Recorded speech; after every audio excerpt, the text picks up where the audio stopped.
Hey folks, this is JR with DIY Prepper. Welcome to the channel.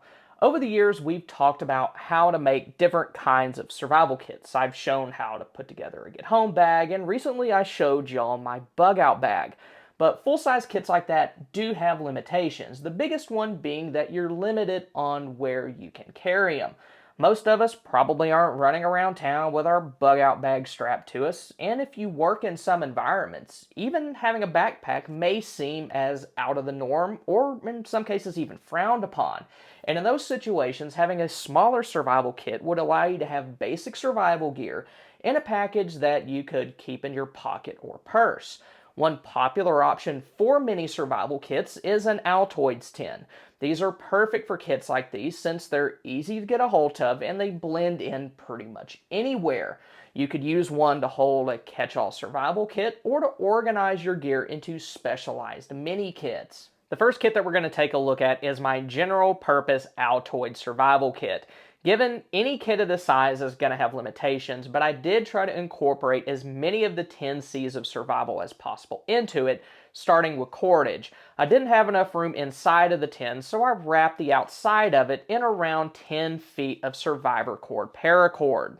This is an upgraded version of traditional paracord in that it still has 7 inner strands and an outer sheath, but it also includes 25-pound monofilament fishing line, metal utility wire, and wax jute, which can be used as a fire starter. And I think something like Survivor Cord is a really good choice for a kit like this since it gives you a lot more capability without taking up any additional space.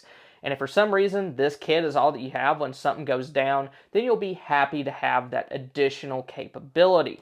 Then, after that, I wrap the outside of the tin with electrical tape, and that does two things. The wrap around the middle of it helps keep it closed since it's stuffed pretty full, and then the tape around the edge helps seal it up. Now, given electrical tape is not waterproof, but it's better than nothing, and having it there will give you some additional tape to work with as long as you don't mangle it up like I did.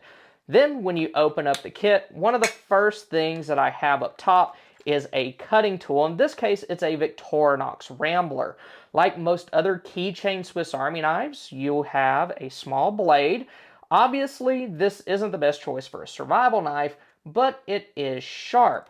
There's also scissors, which are generally pretty decent for what you'd find on a multi-tool, and then a nail file with a flathead screwdriver on the end. You can use it for very light duty prying, but don't go crazy because this is the noisy cricket of the knife world. If you got the movie reference, then drop that in the comments down below. Then, of course, since this is a Swiss Army knife, you have a toothpick and a pair of tweezers. The tweezers are good for splinters or if you need to tame your unibrow while in a survival situation. Now, the Rambler is the same length as the Victorinox Classic, which is sort of the quintessential Swiss Army keychain knife, but it has an additional tool, which is a bottle opener, Phillips screwdriver, and wire stripping notch.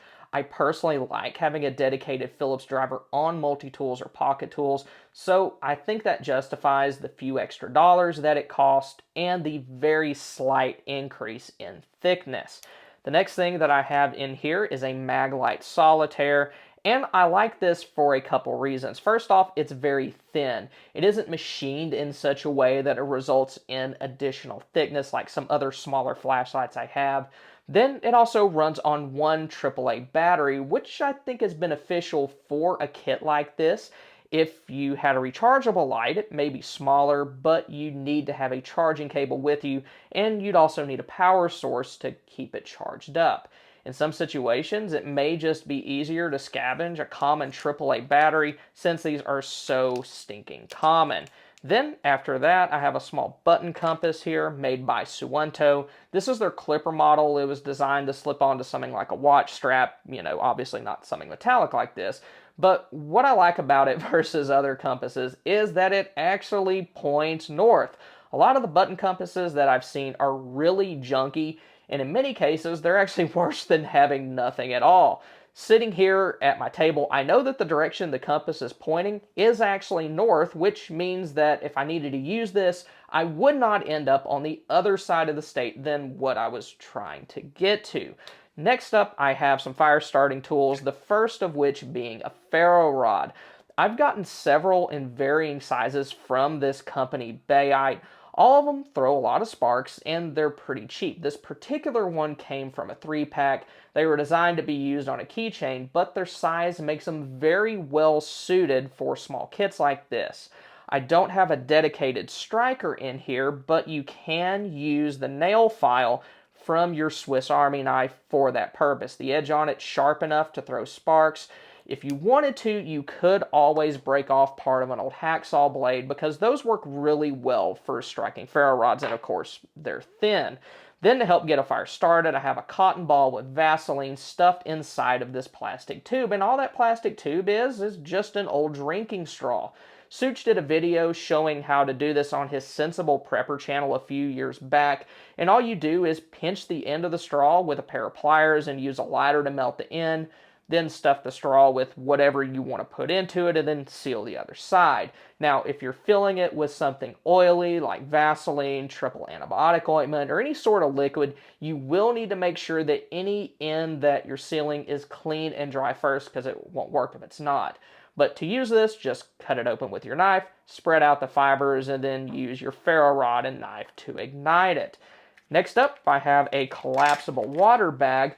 This here will hold 1 liter of water and is 4 mil thick. So it should be at least somewhat durable, but it is plastic, so don't go crazy. And you can seal it after it's filled. Now, obviously, you're not going to be able to boil water inside of this since it's plastic, but you can store any clean water that you've been able to scavenge.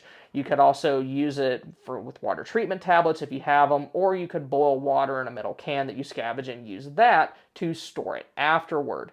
Then here I have a couple of paper clips, and these can be used in several different ways. The one that most people will think of is as a lock pick, and that can work for some locks, not very good ones, but you can use them for other things. I'll be sure to post a link in the description to an article that I did on my website a few years ago that shows a bunch of those different uses. I also have some safety pins that can be used to repair gear, and for these, try to get the biggest ones that you can. I actually prefer bigger than these. Larger ones are going to hold up to use better. They'll also be much easier to push through thicker materials on backpacks, belts, and other kinds of gear. Then in here I also have a couple of zip ties, which also can be used to make repairs or to build makeshift tools. Then here at the very bottom of the tin, I have some duct tape wrapped around an old fundraising discount card. And that's going to give me something else that I can use to make repairs, along with a plastic card that I could use as a shim. Now, if you wanted to, you could polish the bottom of the tin to make it more reflective, so you could use it for signaling. I thought about doing that, but I just didn't have enough time to do it before I needed to film. The next kit that I put together is a dedicated fire kit. This is meant to give you as many options as possible to ensure that you can get a fire started if you need it.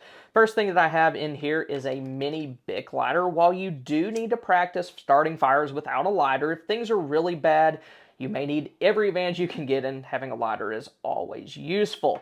Next, I have some matches in a chapstick tube. Given these are not my favorite things to use since they're one-use items and they aren't as reliable as other things, but they're still good to have. And then underneath of it, also included a striker to help light them.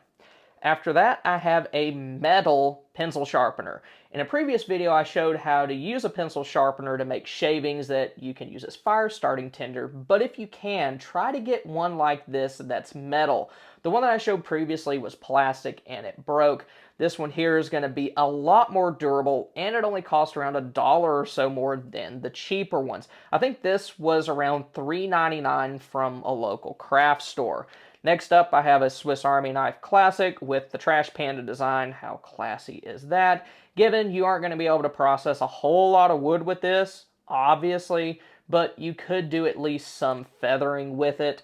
A kit like this is always going to be limited when it comes to the blades that you can put into it, so always be sure to have a good fixed blade somewhere nearby and have a hatchet in your vehicle. So for this knife, its main purpose is going to be kind of like in the other kit, to use it to strike a ferro rod that I have here.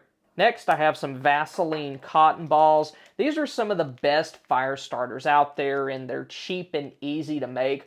All you need to do is put some cotton balls and Vaseline in a plastic bag and mix all of them up. When you light them, they'll burn for at least a minute, probably longer, which should give you plenty of time to start a fire. I put them in these small plastic bags to keep them separate from everything else, and I really like these bags for kits like this since they'll let you organize small items or prevent messier things like these from getting all over everything else in the kit.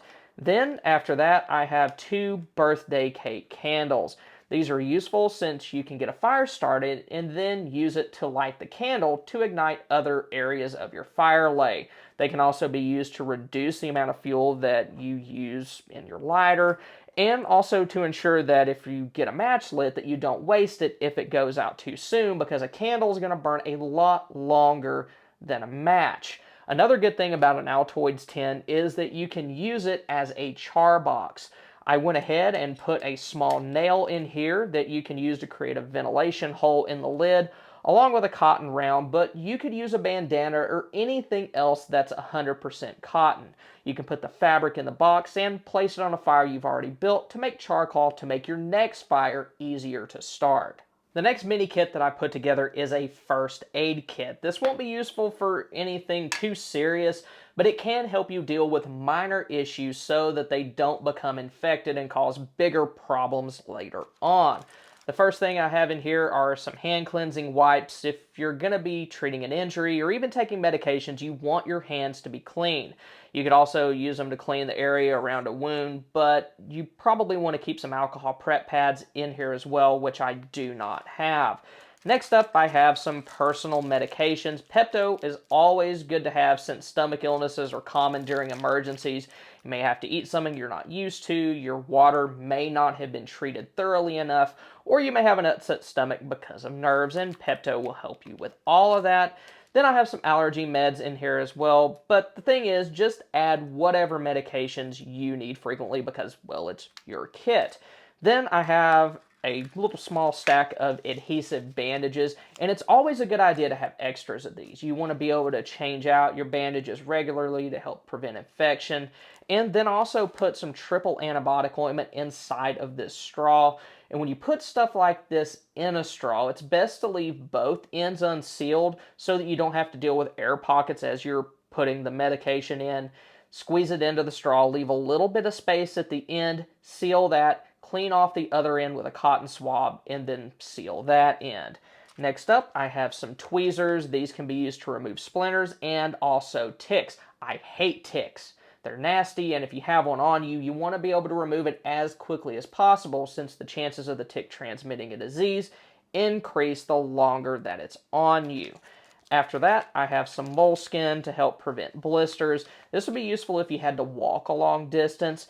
And then also included some safety pins. These can be used to secure a bandana in place if you need to use it as a bandage, along with some gauze pads for treating wounds that are too large for a band-aid to handle. Then after those primary kits, you can also use Altoids tins to create more specialized kits, like this one for fishing. You're not going to be catching a swordfish with this, but it could be useful for smaller things like crappie or catfish. First, I have a knife. This one just barely fits in there, but since we're talking about fishing, it may be better to put a small pliers-based multi-tool in there. I don't have one of those. All my multi-tools are full size, but having a blade along with pliers you could use to remove a stuck hook would definitely be useful. Then I have some 30-pound fishing line, which would be good enough to handle most things that I could reasonably expect to run across where I live. Of course, in a small kit like this, you won't have room for a fishing pole, obviously, but nature has just come out with these new things called sticks. Ideally, you'd want something at least 6 feet long, as thick as your thumb, with a little flex so it won't snap when it bends. Next, I have a fishing lure, some hooks, and then some sinkers. And I used the plastic bags that I showed earlier to keep everything organized. I didn't have room for bobbers, but you could always use a small piece of wood for that purpose. The next specialty kit that I put together is a trapping kit, which has what you need to make snares and other kinds of traps. Here I have a few different kinds of wire in varying thickness. Thicker wire is going to be better for larger animals or for tripwires, while the thinner stuff is gonna do well with small animals like squirrels. Each roll of the copper wire has a little over 9 yards, and I'm not exactly sure how much of the thicker stuff I have. But you do want to have plenty of wire so that you can make multiple snares, because if you're just depending on one, the chances of you actually catching something are pretty low. I also put some nails in here for securing the wire to different things. Now, of course, you can just wrap the wire around whatever you're attaching the snare to, but if you're dealing with something thick, that's going to waste a lot of your wire. And you could also use a nail to secure a snare to the top of a fence where squirrels tend to run across. Then here I have a Victorinox Ranger, and the main reason why I chose this particular knife is that it has a wood saw. Having even a small wood saw will help you overcome many of the limitations of a smaller knife. They do an excellent job making notches and stop cuts, both of which are really important if you're trying to make triggers for traps out of sticks. Their other model, the Camper, would probably be a better choice for a kit like this since it's a little thinner. It's a 3-layer knife, whereas the Ranger here has 5 layers of tools. I can get the lid closed with the Ranger in here, but it won't stay shut. So if you're like me and you already happen to have a thicker Swiss Army knife like this one, then you could always use electrical or duct tape to keep the lid closed, like what I showed earlier. Now, if you've stuck with me this long, there's a really good chance that you like survival gear, maybe a little bit too much. But if you want to see a list of survival gear that you would actually use, then click here. Or if you want to see some of my favorite inexpensive survival gear, then click here. Thank y'all for stopping by. Y'all have a good one.